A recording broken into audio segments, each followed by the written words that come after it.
Vamos lá, futuros suboficiais cadensados na Marinha do Brasil. Esse aí é o módulo de controle de estoque, é a primeira parte de intendência, né? Nesse aí, o que a gente vai ver? A gente vai ver a parte de estoque não, controle interno, né? O que a gente vai ver? A função, definição e os objetivos. Aí, dentro dessas aulas, a gente vai falar de definição, objetivo do controle interno, princípios, eficácias, limitações e também as fases do controle interno. Então, a sua prova vai cobrar mais ou menos isso daí. Quais são as fases do controle interno, algumas considerações sobre os princípios, eficácia e limitações e definições e objetivos. Então, quando a gente encontrar isso aí na leitura, a gente marca, sublinha e deixa bem explícito para, no caso do dia você pesquisar, você já encontrar com facilidade. Lembrando que na sua apostila você não pode escrever não, mas você pode passar o marca-texto.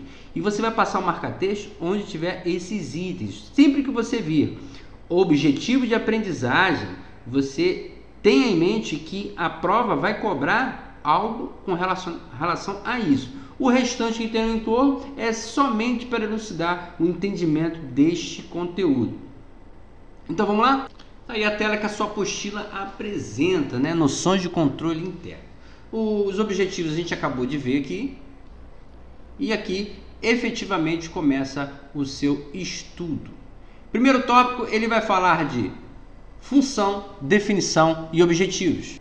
O que a gente precisa saber aqui sobre a função administrativa do controle? Bom, aqui é a primeira definição, tá, gente? O controle é a quarta função administrativa. Por quê?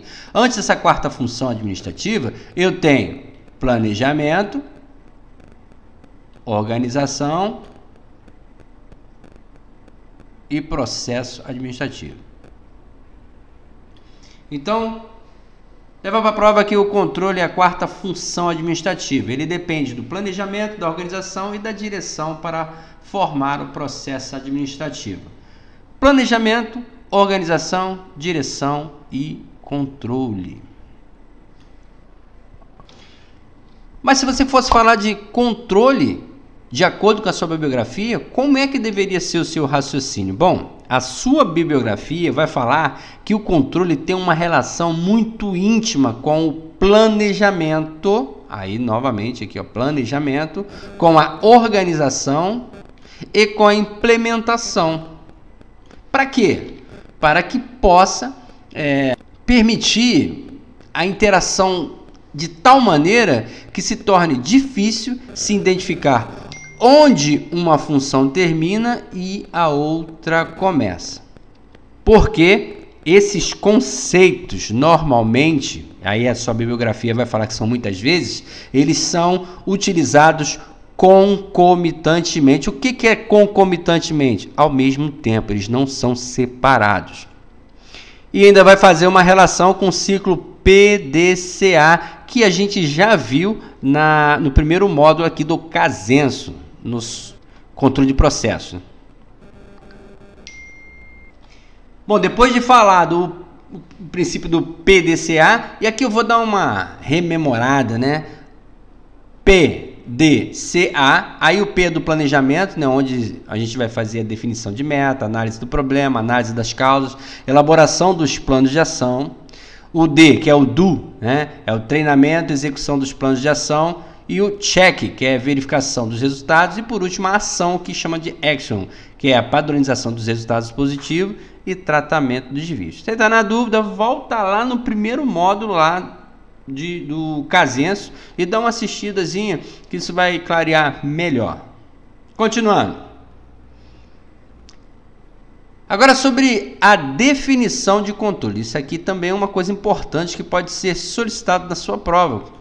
Responda dos itens abaixo qual que caracteriza e corresponde a uma definição perfeita sobre o controle interno dentro do contexto de intendência. Então, o que é controle interno? Quando você falar em controle interno, você vai pensar num conjunto, né? Mas um conjunto de quê? De regras, procedimentos. Aí ele vai falar outras coisas, diretrizes, protocolos, não, mas ele vai ter que falar que é regras e procedimentos. Ele também vai ter que falar que eles funcionam de forma integrada, cuja destinação é a de enfrentar os riscos e fornecer segurança razoável. Mas segurança razoável de quê? na consecução da missão da entidade, ou seja, na execução da missão. E ainda vai falar de alguns objetivos gerais que devem ser alcançados, que vão ser alcançados. Mas aí, isso é um resumo, né, para você entender o que é definição do controle interno. Mas o que a bibliografia fala? Ela fala o seguinte: definição do controle interno é o conjunto de regras, procedimentos, diretrizes, protocolos, rotinas de sistema informatizados, conferências e trâmites de documento ou informações, entre outros, operacionalizados de forma integrada pela direção e pelo corpo de servidores das organizações destinadas a enfrentar os riscos e fornecer segurança razoável de que, na consecução da missão da entidade, os seguintes objetivos gerais serão alcançados. Então, quais são os objetivos? Quais seriam esses objetivos? Bom, primeiramente seria a execução ordenada, ética, econômica e eficiente e eficaz das operações. E o próximo seria o cumprimento das obrigações de accountability. E o próximo seria o cumprimento das leis e regulamentos aplicáveis. E por último, a salvaguarda dos recursos para evitar perdas, mau uso e danos. Se eu fosse cobrar na prova uma das características, dos objetivos gerais do controle interno, eu cobraria esse aqui, ó. Salvaguarda para evitar perdas, mau uso e danos. O que salta aos olhos de mais importante sobre o controle interno é isso. Ele existe para evitar perda, mau uso e danos.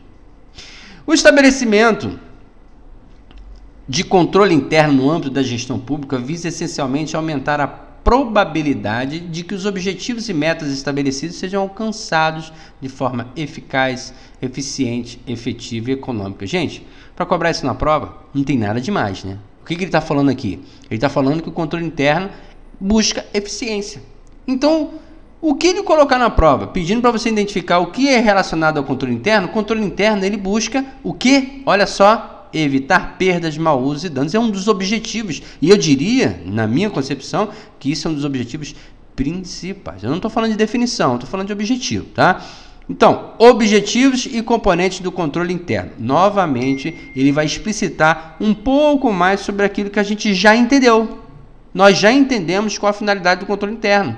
Evitar perdas, mau uso e danos. Isso vai cair na sua prova e você não vai nem olhar a apostila. Você vai lembrar de cara, porque eu estou repetindo tanto. Então, vamos lá. Objetivos e componentes do controle interno. Os controles internos da gestão se constituem na primeira linha, aí ele vai chamar essas linhas de camadas, na primeira linha de defesa das organizações públicas para propiciar o alcance dos seus objetivos. Os controles internos da gestão baseiam-se no gerenciamento de risco. Opa, isso é importante. Como é que seria baseado o controle interno? A gente já sabe que o objetivo é evitar perdas, mau uso e danos. Mas assim, como é que ele se baseia? Ele é baseado em quê? No gerenciamento de risco. E isso vai fazer com que ele integre processos de gestão. Os componentes dos controles internos de gestão e do gerenciamento de risco aplicam-se a todos os níveis. Isso é importante, porque ele pode definir uma opção onde ele diga que apenas alguns níveis, e é muito comum em prova de marinha, camarada botar um termo excludente. Apenas alguns níveis participam do processo de gestão, e não é o caso. O que ele fala aqui? Os componentes do controle interno de gestão, da gestão e do gerenciamento de risco aplicam-se a todos os níveis. O que se aplica a todos os níveis? Os componentes dos controles internos da gestão e do gerenciamento de risco, ou seja, o gerenciamento de risco é efetivamente muito importante nesse contexto do controle interno. Mas vão ser aplicados em todos os níveis, em unidades e dependências de órgãos ou entidade pública. A gente está falando de marinha, uma entidade pública, então é exatamente o contexto ora tratado. O sistema do controle interno das organizações deve contemplar os seguintes componentes. Também é importante para a sua análise e também deve ser ressaltado para uma possível questão de prova, porque ele pode perguntar das opções abaixo, identifique a única opção que não corresponde a um componente do sistema de controle interno das organizações, ou A única opção que não completa, que não é um componente que completa, que é completado pelo sistema de controle interno. Então, seria esses componentes. Aí, como a sua bibliografia fala, o sistema de controle interno das organizações deve contemplar os seguintes componentes. Alfa, ambiente de controle. Bravo, avaliação de risco. Charlie, procedimentos de controle. Delta, informação e comunicação. E Eco, monitoramento. Ah, eu não consigo gravar tudo isso. Você nem precisa. Você não precisa decorar isso. Você precisa entender qual é o esquema de funcionamento do controle interno e saber onde buscar as opções. Porque você vai estar com a sua apostila em mãos, você vai poder consultar o seu material. Lembrando que você não vai conseguir ler todo o material em 45 minutos de prova. Então você tem que saber onde está determinado assunto. Continuando. Ambiente de controle. Aí a gente viu aqui, ó. Os componentes que vão ser completados pelo controle interno. Então, ambiente de controle é a base de todos os controles internos da gestão, sendo formado pelo conjunto de regras e estrutura que determinam a qualidade dos controles internos de gestão. Olha só, ele pode dar essa informação aqui e perguntar se é um ambiente de controle, se é uma avaliação de risco, se é uma atividade de controle interno. Então, ele pode fazer essa pergunta. Então, vai decorar isso tudo? Não tem como, é humanamente impossível, a não ser que você seja um computador. Mas você vai saber onde encontrar. O que são isso? O que é isso? São os componentes que serão organizados, pelo controle interno. Então vamos lá. Ambiente de controle é a base de todos os controles internos de gestão, sendo formado pelo conjunto de regras e estrutura que determinam a qualidade dos controles internos de gestão. O ambiente de controle deve influenciar a forma pela qual se estabelecem as estratégias e os objetivos e na maneira como os procedimentos de controle interno são estruturados. Avaliação de risco. O que seria uma avaliação de risco? O próprio nome já nos induz a resposta.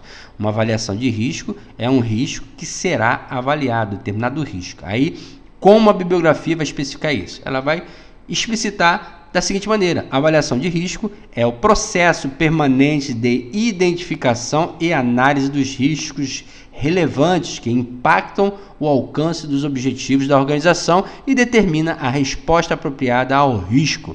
Envolve identificação, avaliação e resposta aos riscos, devendo ser um processo permanente.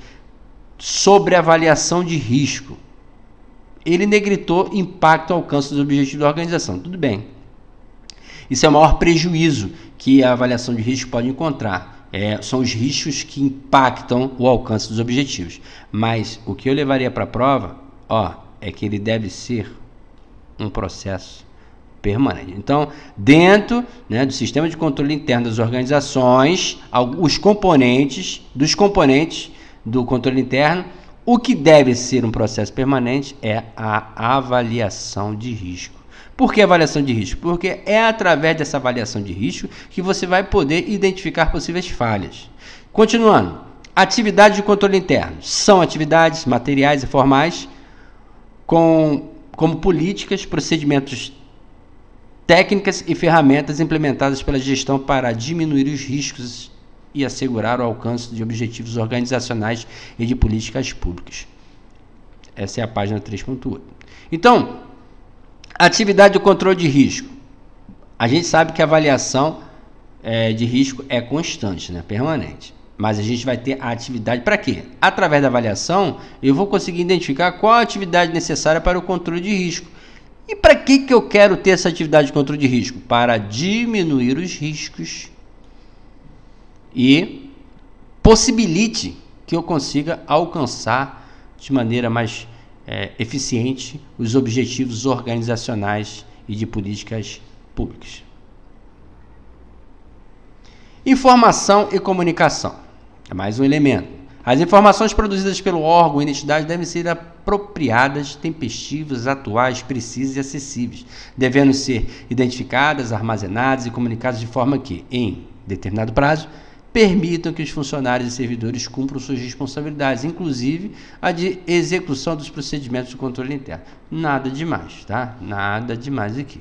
Se falar de informação e comunicação, a gente já entende como são os fatos que permitem uma boa informação ou comunicação. Isso não nos traz nenhum tipo de surpresa.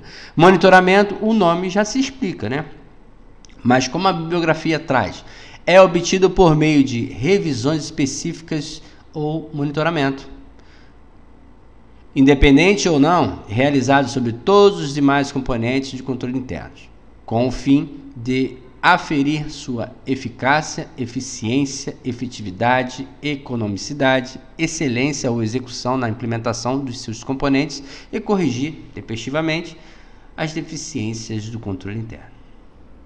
Agora, princípios, eficiência e limitação do controle interno.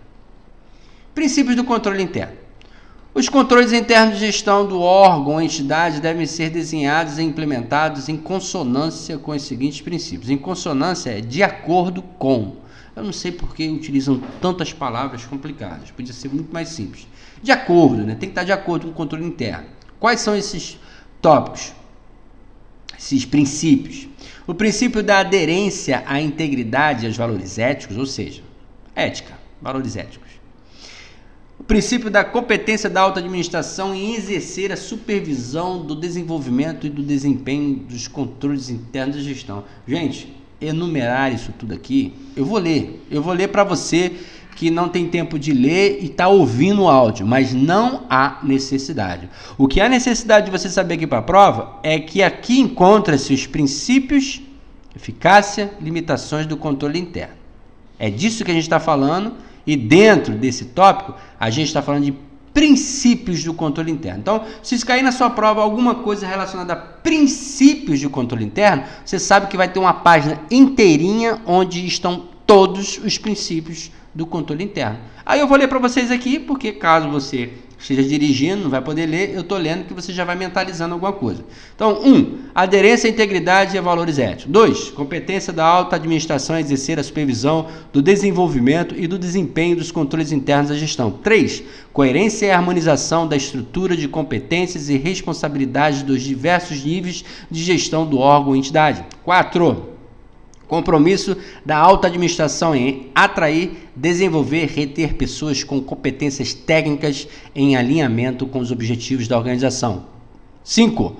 Clara definição dos responsáveis pelos diversos controles internos da gestão no âmbito da organização. 6. Clara definição de objetivos que possibilitem o eficaz gerenciamento de riscos. 7. Mapeamentos das vulnerabilidades que impactam os objetivos de forma que sejam adequadamente identificados os riscos a serem geridos. 8. Identificação e avaliação das mudanças internas e externas ao órgão ou entidade que possam afetar significativamente os controles internos de gestão. 9. Desenvolvimento e implementação de atividades de controle que contribuam para a obtenção de níveis aceitáveis de risco. 10. Só mudar um pouquinho. 10. Adequado suporte de tecnologia da informação para apoiar a implementação dos controles internos de gestão. 11. Definição de políticas e normas que suportem as atividades de controles internos de gestão. 12. Utilização de informações relevantes e de qualidade para apoiar o funcionamento dos controles internos de gestão. 13. Disseminação de informações necessárias ao fortalecimento da cultura e da valorização dos controles internos da gestão. 14. Realização de avaliações periódicas para verificar a eficácia do funcionamento dos controles internos da gestão. E 15. Comunicação do resultado da avaliação dos controles internos da gestão aos responsáveis pela adoção de ações corretivas, incluindo a alta administração. Agora sobre a eficácia do processo.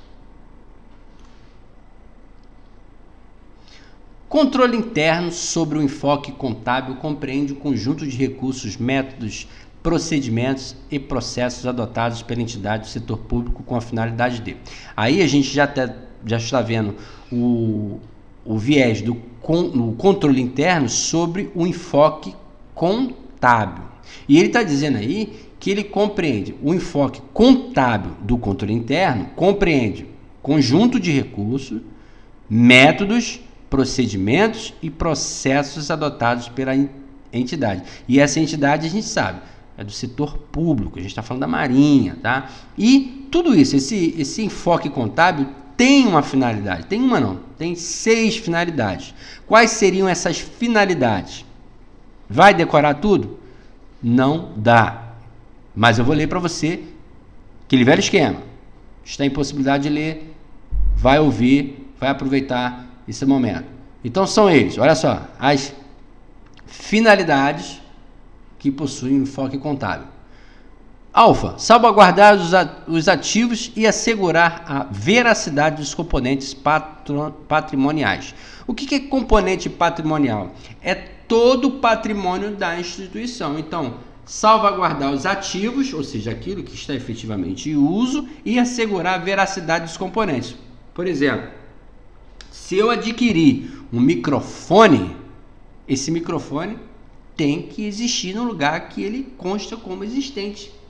Quando você adquire um material, por exemplo, na sua OM, esse material vai ser registrado no CADBEM. Por quê? Para você, ele é um material de uso, mas para a Marinha, ele é um bem patrimonial. Isso representa dinheiro. Tem que ser controlado, inventariado, registrado e veracidade. O controle interno, ele ajuda a salvaguardar esses ativos e assegurar a veracidade dessas informações, desses componentes patrimoniais. Bravo! Dar conformidade ao registro contábil em relação ao ato correspondente. Por exemplo, se eu tenho um determinado recurso financeiro destinado à compra de mobiliário, esse recurso financeiro vai ser utilizado para a compra de mobiliário. Controle interno serve para isso. Ah, mas eu tenho dinheiro para diária, não tenho para mobiliário. Vou fazer química? Não, o controle interno, ele não corrobora com isso. Tá? O controle interno é aquilo que é destinado, vai ser feito conforme a sua destinação. Charlie, propiciar a obtenção de informações oportuna e adequada. Delta, estimular a adesão a normas e a diretrizes fixadas. Isso aí é cumprir o que está previsto. Eco, contribuir para a promoção e eficiência operacional da entidade. E, Foxtrot, auxiliar na prevenção de práticas ineficientes e antieconômicas, erros, fraudes, malversação, abuso, desvios e outras inadequações. Bom, eu tenho 100 mil reais. Chegou novembro, eu tenho que gastar. Não tem com que gastar, eu consigo fazer o empenho. Então eu vou comprar 100, vou comprar um milhar de mouses, custando cada um 100 reais. Aquele mouse com fio, sabendo que cada mouse desse aí no mercado custa 8 reais. Mas eu estou comprando a 100 por quê? Porque eu tenho dinheiro, eu tenho que gastar. E só, o pregão, o pregoeiro só conseguir adesão a esse mouse tão caro. Tá errado. O controle de estoque aí, houve alguma falha nesse sistema aí. Se você faz uma aquisição dessa maneira, você está colaborando para práticas ineficientes e antieconômicas. Outra prática antieconômica, eu tenho um monitor, ele quebrou, vou mandar consertar. O conserto custa 300 reais. Quanto é um monitor novo? 250. Não, mas vou mandar consertar porque eu tenho dinheiro para serviço, eu não tenho dinheiro para aquisição de material. É uma prática ineficiente, antieconômica. Isso ocasiona erros e fraudes. E etc. Abuso, desvio e tudo mais. Não vou entrar nesse caso, não. Isso não cai em prova, né? Então, é disso que trata o controle interno. É justamente para que você utilize o dinheiro público, o recurso público, da maneira eficiente que esse material tem essas características aí, conforme a sua destinação. Limitações do controle interno. Agora, sobre as limitações. Quais são as suas limitações? O sistema de controle interno pode ser passível de falhas e erros provocados pela não compreensão plena dos procedimentos ou por fraudes, com intuito de causar prejuízo à entidade. Não entraremos nesse mérito porque não é a intenção do nosso curso. A limitação mais comum inerente aos controles internos são erros de julgamento por informações inadequadas, falhas devido à falta de entendimento, conluio de indivíduos com o intuito de alguma vantagem e atos praticados pela administração com objetivos ilegítimos. A administração da organização deve promover políticas administrativas que minimizem a possibilidade de ocorrência de fraude e erro. Bom, às vezes você me pergunta, poxa, a Marinha é uma instituição muito burocrática, tudo, pô, eu vou comprar um grampeador, eu tenho que fazer empenho, entrar na adesão de um pregão, fazer uma licitação. Isso tudo, gente, é justamente para possibilitar a efetiva manutenção do controle interno. São limitações criadas pelo sistema para que evite justamente fraudes, falhas, devido à falta de entendimento. Esse entendimento é uma coisa comum. Se você não tem entendimento sobre algum tipo de faina, até você pegar esse entendimento, ficar safo, você vai dar algumas cabeçadas aí. Então, para evitar, existe as limitações do controle interno. E a gente vai ver depois quais são essas limitações, tá? Fases do controle interno. Lembrando, ó, aqui importante fraude, pouco provável questões desse nível, tá? Mas se falar em limitações de controle interno, você pensa, é tudo aquilo que foi feito para evitar desvio, fraude ou erros em aquisições ou qualquer coisa relativa aos objetivos da instituição. Fases do controle interno. Deixa eu dar uma subidinha aqui. As fases do controle interno a serem exercidas pelas unidades gestoras, estabelecidas com base no acompanhamento que os órgãos de controle interno fazem na execução de serviços da MB, são. Isso é importantíssimo. Fases do controle interno. Novamente, as fases do controle interno a serem exercidas pelas unidades gestoras. O que é unidade gestora? Bom, o governo manda um recurso para a Marinha. A Marinha redistribui esse recurso pelas organizações militares. E cada organização militar dessa aí é uma unidade que está gerindo este recurso individualmente. Então ela é uma unidade gestora. Então vamos lá. É um pouco mais complexo que isso, mas esse tipo de entendimento é o suficiente para você caminhar aí no seu casenso. As unidades gestoras estabelecidas com base no acompanhamento que os órgãos de controle interno fazem da execução de serviços são. Vamos lá, eu estou falando das fases. Primeira fase é a organização das rotinas do controle interno. Segunda, prestação de contas. E a terceira, fiscalização. Bom, isso justifica a todo mês você ter uma relatoria na sua OM. Todo mês tem uma galera escalada para fazer o processo de relatoria. O que eles fazem na relatoria? Está aí. É uma das fases do processo de gestão. Prestação de contas e, é claro, baseado na fiscalização. Eles vão mandar um militar num determinado setor, verificar se tudo dentro desse setor, seja ele conta, material, aquisição, está dentro do que preceitua as normas sobre aquisição. Se estiver, esse militar vai, após fazer a fiscalização, ele vai preencher o relatório e será feito uma prestação de contas, uma relatoria. Só que essa relatoria que eu estou falando, que a gente visualiza dentro dos quartéis, é interno. Esse controle interno, ele é mais amplo. É você preparar uma prestação de conta, caso, por exemplo, o TCU venha exigir algo do tipo. Então, é baseado nesse controle interno que a gente acaba nos respaldando de possíveis intempéries futuras. Então, fase do controle interno: organização das rotinas de controle interno, prestação de contas e fiscalização. Organização das rotinas do controle interno. Bom, cabe às unidades gestoras organizar as rotinas de controle interno. Então, cada OM faz a sua rotina. No dia tal, eu quero que o pessoal faça a relatoria. É uma rotina de controle interno. Adaptáveis às condições peculiares de cada uma e às diferentes contas de gestão existentes. Bom, a gente sabe que na Marinha existe, para cada OM existe contas diferenciadas. Cada conta leva um nome. Eu tenho uma conta que ela é direcionada à aquisição de imobiliário. A outra conta é destinada, por exemplo, a pagamento diário. Isso não é um caixa 2, tá? Pelo amor de Deus, não estou falando disso não. Estou falando que são destinações, contas específicas com destinações previstas dentro de normas, tá? Então, cada continha dessa aí é gerida por uma unidade gestora. Antigamente a gente tinha a conta 001 e depois a 23.900, que era a Caixa de Economia. A Caixa de Economia foi abolida, né? Nós não temos mais Caixa de Economia. Então, uma dessas contas de unidade gestora foi retirada. Então vamos lá. Cabe às unidades gestoras organizar as rotinas de controle interno, adaptáveis às condições peculiares de cada uma e às diferentes contas de gestão existentes.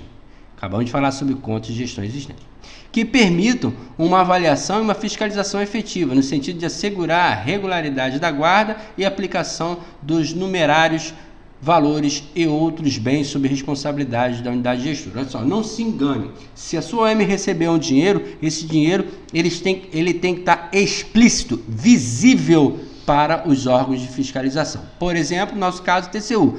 Por exemplo, se por um acaso você recebeu R$1 milhão para obras na sua OM, esse 1 milhão ele vai estar discriminado em algum sistema para que possa ser auditorado, para ser visto, e todos os critérios utilizados para disponibilização desse dinheiro também estarão relacionados para possíveis auditorias. Então, tudo isso daí fica registrado. Se vai ser auditado ou não é uma questão futura. Pode acontecer ou pode não. Mas a organização do controle interno prevê que isso seja feito. E numerários, quando ele fala numerários, é pagamento pessoal, tá? O estabelecimento dessas rotinas de controle deve ser formalizado por meio de ordem interna, ou seja, tem uma ordem interna relatando o procedimento. Por exemplo, você vai fazer a aquisição de material de informática. Como é que é feito? Eu vou fazer uma nota de empenho. Não é assim, nota de empenho? Não. Até a nota de empenho existir, existe um procedimento motivado, ou seja, originado lá pelo setor. Eu preciso de um computador? Vai fazer uma CP para o departamento de informática, dizendo que os computadores estão obsoletos, ou precisa de avaliação dos computadores existentes para ver se vai ser necessário um processo de baixa, de substituição, se há reparo. Então tem todo um processo até o momento em que o empenho vai ser autorizado para gerar essa despesa, que hoje em dia ela é direcionada para as licitações, né? Hoje tudo é por licitação. Então vamos lá. A ordem interna é que vai definir esses procedimentos. Qual documento que tem que ser encaminhado para qual setor, o que esse setor vai fazer e o que cabe a cada um dos setores responsáveis por cada uma das fases desse processo. Os seguintes aspectos inerentes à organização das rotinas de controle interno devem ser observados. Agora nós vamos falar alguns aspectos que são importantes dentro da rotina de controle interno. Primeiro, tirar o máximo proveito possível das técnicas de amostragem, possibilitando obter grau de confiabilidade adequado com carga de trabalho e custo compatível. Bom, se eu vou fazer uma fiscalização de repente de um determinado estoque, o que é técnica de amostragem? Eu pego um bolo, esse grupo aqui, esse lote, eu vou pegar um do lote e esse que eu peguei, eu vou fazer o pente fino. Isso é verificação por amostragem. O que significa por amostragem? Eu não tenho tempo hábil para ver item por item todos a uma. Então o que eu faço? Eu seleciono escolho um aleatoriamente, puxo e esse eu vou verificar minuciosamente que, claro, dessa forma, uma coisa ou outra acaba passando, mas você não deixou a pampa. Porque vamos supor que tenha algum ato ilícito. Se a pessoa sabe o que você vai ver por amostragem, é 50% de chance dele pegar o que está errado do que está certo. E quem não alinha, paga para ver? Não, ninguém paga, né? Nenhum louco paga para ver se no processo de amostragem vai ser pego ou não. Então, processo de amostragem é esse tipo de situação. Bravo! Prever o seu exercício de forma sistemática, nos diversos níveis de responsabilidades, independentemente de qualquer certificados a serem exarados nas prestações de conta ou nos documentos comprovatórios correspondentes. Isso aí é usar um padrão, né? Ter um padrão aceitável, ou seja, uma rotina aceitada como eficaz para a comprovação desses documentos. Próximo, Charlie, né? Definir rotinas para a apresentação das necessidades de material, serviço e obras a serem adquiridos e contratados, incluindo-os compulsoriamente no programa de aplicação de recursos. Bom, você já deve estar acostumado, já careca de ouvir falar no PAR. Se você não sabia o que era o PAR, agora você sabe. O PAR é o Programa de Aplicação de Recursos. O que acontece? Você recebe R$10. Com R$10 em mãos, você vai ter que distribuir esses R$10 para as necessidades da sua unidade gestora. A oficina elétrica quer R$2 para comprar fita isolante. O rancho quer R$5 para comprar massa de pão. O departamento pessoal quer R$3 para comprar papel A4. Então, você não vai esperar o recurso chegar para distribuir o recurso. Não é assim que funciona. Você vai ter que fazer um programa, ou seja, uma projeção do que você realmente vai precisar. Quando esse recurso chegar, eu já tenho a destinação para esse recurso. É para isso que existe o PAR. É para que eu nem receba demais e falte para outras unidades gestoras, e nem eu receba muito aquém do necessariamente básico para a manutenção e funcionamento dessa mesma unidade gestora. Então, PAR é uma maneira de direcionar eficazmente o dinheiro, o recurso. Delta, examinar atentamente as licitações e emitir a adjudicação e homologação formalmente antes da emissão da autorização de compra e nota de empenho. Bom, o que ele está falando aí? Você vai fazer o processo licitatório, foi autorizado, correu o canal, tudo nos conformes, e a partir daí foi autorizada a compra, você vai fazer a nota de empenho. O que é nota de empenho? Caso você ainda não sabe o que é nota de empenho, você utiliza hoje no Brasil a moeda real, papel. Para a Marinha, para os órgãos públicos, esse papel pode ser o real ou pode ser uma nota de empenho. Você pode visualizar isso melhor como a nota de empenho se fosse um cheque institucional. Cheque.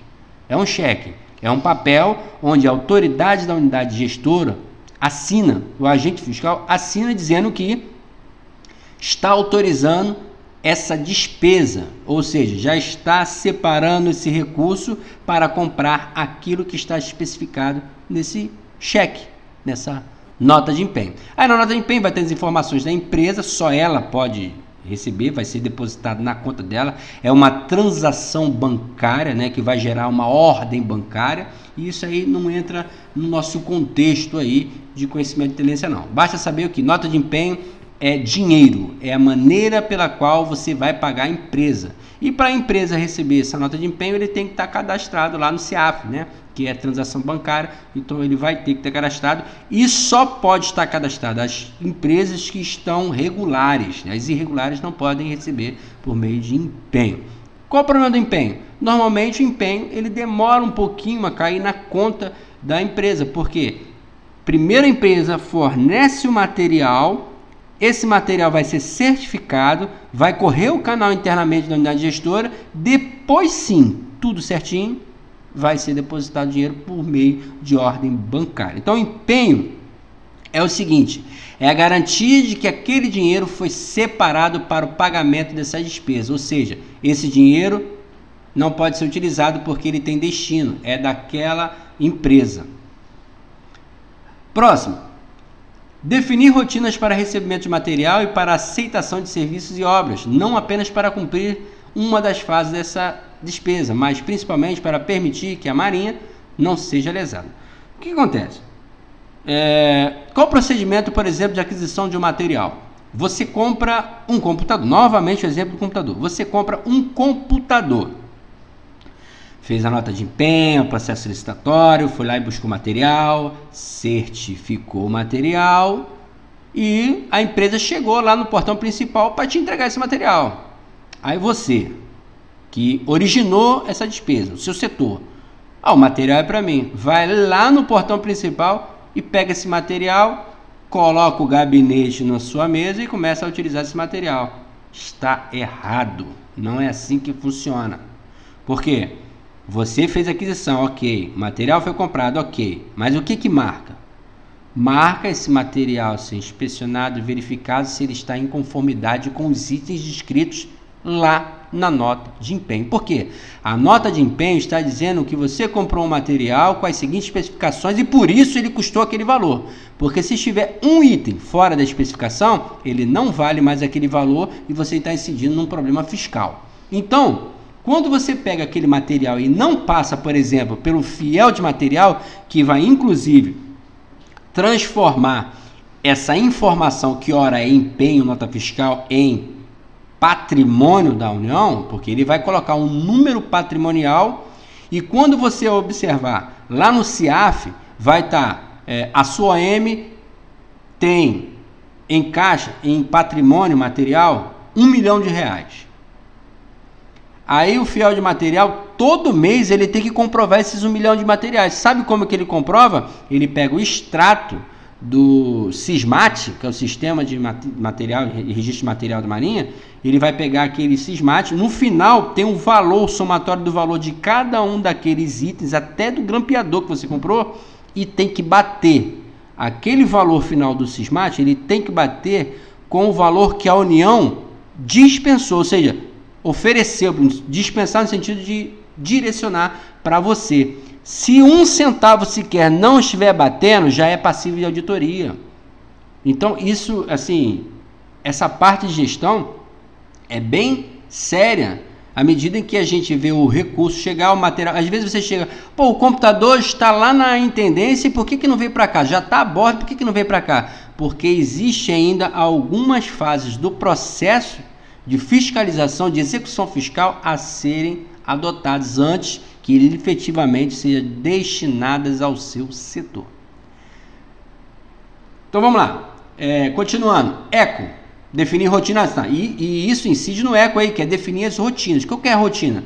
Tem o processo de recebimento, passa pela divisão de material, vai ser cadastrado, aí depois de cadastrado, marca aí para o seu setor com uma CPzinha e você dá o recibo na sua CP e automaticamente, assim que você assinar a CP, adivinha, lá no seu TRI, que é o termo de inventário, material da sua divisão, você for encarregado dos bens da sua divisão, do SISMAT da sua divisão, vai estar relacionado a esse item e o valor correspondente a ele. Você assinou, e isso tem que ser assinado anualmente, tá? Todo ano ele é renovado, esses TRIs, e onde você diz que realmente esse material existe sob sua carga. É por isso que muitos materiais às vezes necessitam ser dados baixa, o pessoal não dá, acaba deteriorando, some e daqui a pouco gera uma sindicância para descobrir o que houve com o material, porque ele sumiu, deixou de existir, ou por degradação do material ou por outros motivos quaisquer, e não saiu do sistema. Aí consta lá para a União que você tem R$1 milhão de reais em bem patrimonial e quando na verdade em patrimônio você tem 900 mil só. Isso dá um problema enorme para a administração naval. Continuando, Golf, Foxtrot. No caso da execução de obras, exercer fiscalização contínua e corrente, não se limitando ao exame posterior da documentação. O que acontece? Você contrata uma empresa para fazer um banheiro. O banheiro eu quero azulejo. Então, fiscal de obra, você está lá para verificar se a obra está sendo feita. Você vai lá, só observa se o cara está a bordo, se ele trouxe as notas fiscais do documento. Beleza, a nota fiscal dele está dizendo que ele trouxe argamassa, tijolo, cimento, pedra, ali, tudo bem. Aí, terminada a obra, o fiscal você assinou, né, como fiscal de obra. 3 meses depois, o azulejo do banheiro começa a estourar. Por que está estourando? Porque está estourando, aí chama a empresa para verificar. Aí, quem vai verificar? Vai ser uma outra empresa, porque já acabou a licitação. Vai ser uma outra empresa. A outra empresa vai chamar o seu encarregado e vai falar assim, ó, quem foi o encarregado da obra? Ah, o fiscal da obra. Ah, foi o fulano. Olha só, essa empresa aqui colocou azulejo direto no tijolo, ele não embolsou a parede e nem chapiscou antes de colocar argamassa ou azulejo, por isso está estourando. Aí vão perguntar para você, ô fiscal de obra, você não viu que ele comprou argamassa, mas não usou? Pergunta que não quer calar. Se ele não usou a argamassa foi para onde? Realmente foi comprada? Se foi comprada, onde ela ficou? Se não foi comprada, cadê o dinheiro?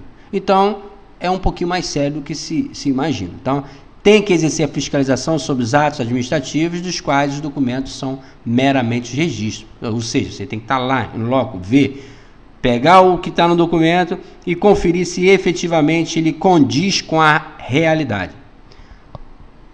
Rótulo: observar que a simplificação e a desburocratização não significam necessariamente eliminação de documento, mas, sobretudo, racionalização. Em decorrência de racionalizações, o registro por meio de documento pode tornar-se desnecessário.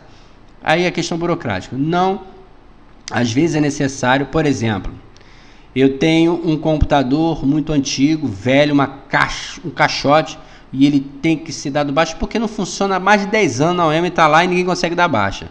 Uma das maneiras que eles utilizam é verificar o computador se ele pode ser desmembrado. Por quê?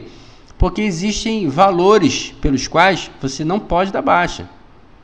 Tem a depreciação, que é uma desvalorização contínua desse material, até o momento em que você possa dar baixa pela sua própria OEM, porque se o valor for muito alto, você tem que pedir ao Comissup autorizar a baixa daquele material. Então, o fato é o seguinte: para dar baixa do material difícil, você acaba desmembrando em partes menores, gerando mais documento para que o processo administrativo possa funcionar de forma legal. Ou seja, cria-se mais documentos para facilitar a desburocratização. O que ele quer dizer aí? Que nem sempre criar-se muitos documentos é sinônimo de burocratização, e o contrário também. Índia: observar que serviços administrativos bem planejados e corretamente executados geram menor quantidade de documentos. É claro, né? Se você planejou todas as fases e correu tudo como já havia sido planejado, vai evitar aditivos, notas extras ou alterações das já existentes. Vai evitar o retrabalho. Juliette: trocar o segredo dos cofres da UG, cujo conhecimento deve ser restrito ao agente financeiro ou gestor correspondente por ocasião das transferências de responsabilidade, mantendo cópia em envelope lacrado com o ordenador de despesa. Vamos lá. Informações básicas, mas elas têm que ser faladas. Bom, dentro de todo o OEM a gente tem um agente financeiro, normalmente é imediato, e o gestor, na maioria das vezes é o comandante. Vai depender do tamanho da OEM e do posto hierárquico do 01. Mas assim, existem OEMs que o ordenador de despesa nem é um comandante e nem é imediato, é um outro, geralmente o intendente, por exemplo, o comandante desse intendente. Então, quando ele desembarca, ele vai passar as funções para outro. Mas não é de bom tom, por exemplo, o José ter as senhas do cofre, desembarcar para outro OEM e levar consigo o segredo do cofre. Ele está em outro OEM, trabalhando em outra gestão, mas está sabendo as senhas do cofre da OEM que não é mais dele, que ele não pertence mais.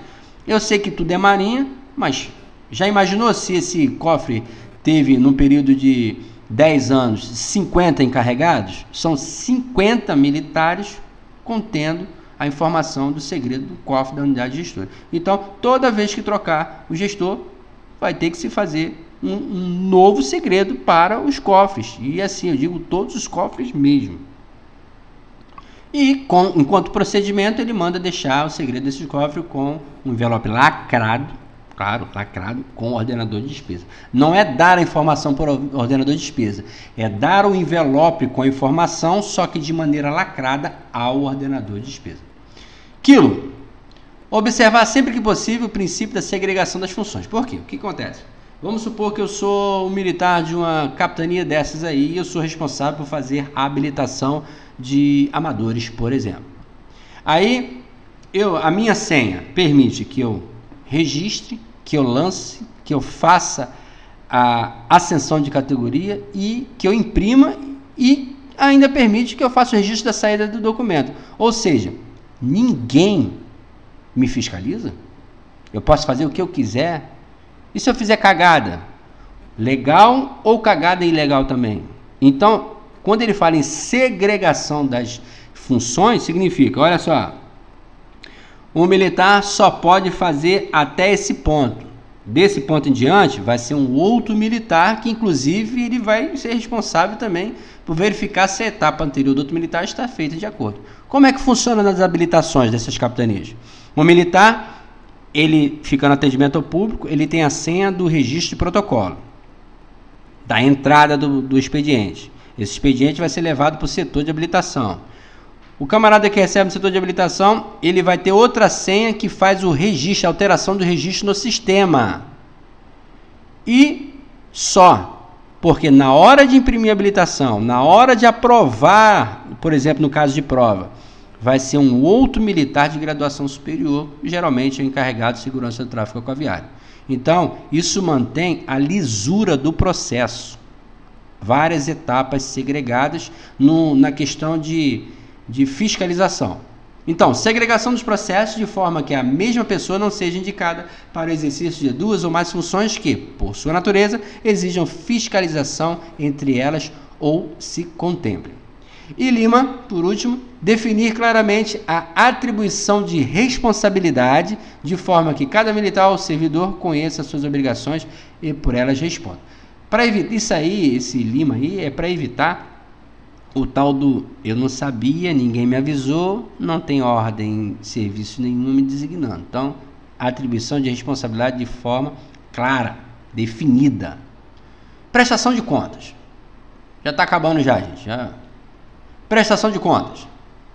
Prestação de contas é a apresentação do processo organizado, ou seja, você tem várias notas fiscais, vários empenhos, então você vai organizar isso em ordem cronológica e vai mostrar como foi gasto. E no final vai ter aquela tirinha comparando os valores, o valor destinado com o valor gasto e se houve sobra ou se não houve, caso haja, onde está. Responsável por isso daí é o CICIMAR, tá? CICIMAR. Então, prestação de contas é a apresentação do processo organizado mediante o qual o ordenador de despesa comprova perante a CICIMAR os atos de gestão praticados pelo agente correspondente nas respectivas contas de gestão e de responsabilidade. Olha só, o CICIMAR, ele tem um acesso, uma visão geral a todas as contas de todas as OMs, tá? Ele é o responsável. Se você lá no CIAF, por exemplo, você faz uma cagada, um lançamento errado e causa inconsistência no sistema, o TECO vem direto do CICIMAR e, pasmem, às vezes é no mesmo dia da cagada, tá? Cada operador, cada unidade gestora tem os seus operadores lá no CICIMAR, tá? Tem operadores por grupos de unidades gestores. A função deles é justamente ficar verificando as cagadas que são feitas no sistema e evitar que elas ocorram novamente. Aí eles mandam uma papeleta lá de discrepância para você, acho que, se não me engano, é PDC, antigamente não sei se é ainda, PDC para você responder. Às vezes, muita gente vê essa PDC como um aperto, muitas vezes não é. É uma inconsistência encontrada, é um aviso. Olha só, tem uma parada errada aí, vê o que você pode fazer. Aí, normalmente você liga para lá, vê o que está acontecendo e tenta regularizar. O intuito do CICIMAR é manter todos os processos de prestação de conta dentro dos conforme as legislações do governo federal. Agora, a fiscalização. Ah, tá. Como é que ele fala isso? Prestação de contas é a apresentação de processo organizado mediante o qual o ordenador de despesa comprova perante o CICIMAR os atos de gestão praticados pelos agentes corresponsáveis nas respectivas contas de gestão ou de responsabilidade. Agora, a fiscalização. A fiscalização consiste na verificação e consequente aprovação ou não de processos de prestação de contas dos atos de gestão praticados pelos agentes responsáveis nas contas de gestão da OM, no determinado período, e de responsabilidade ao término da aplicação. A verificação de contas consiste no exame e apreciação dos processos de prestação de contas por relator capacitado, cujo resultado será formalizado no parecer de análise de contas inicial. Olha só, isso aqui é o seguinte: toda intendência, todo mês, faz um processo de prestação de contas. Esse processo é montado. Aí, num dia determinado pelo ordenador de despesa, pelo comandante, seja quem for, vai esse militar escalado para fazer a fiscalização, verificar esse processo. Ele vai analisar as contas. Ao final disso tudo, ele vai fazer o parecer dele. É um documento, já existe um modelo, o próprio cara que está passando pela fiscalização, ele já deixa o documento pronto lá para esse vou chamar de relator. Esse relator preenche, se houver discrepância, qualquer discrepância, ele vai constar no passe. Inclusive, às vezes você está sendo fiscalizado e você ainda pede, chefe, coloca aí no passe aí a discrepância tal, que eu preciso registrar isso aí para me respaldar no futuro. Tá? Então, passe não é para te prejudicar, não. É para registrar que existe um problema, seja ele da sua competência ou não, sua responsabilidade não, mas que está influenciando na lisura, não diria lisura, não regularidade do processo de prestação de contas. É também um respaldo seu, e esse passe fica arquivado a bordo, se eu não me engano, por 10 anos, junto com a comprovação do mês corrente. Aí, aqui a gente termina a parte aí, primeira parte aí dentro desse controle interno.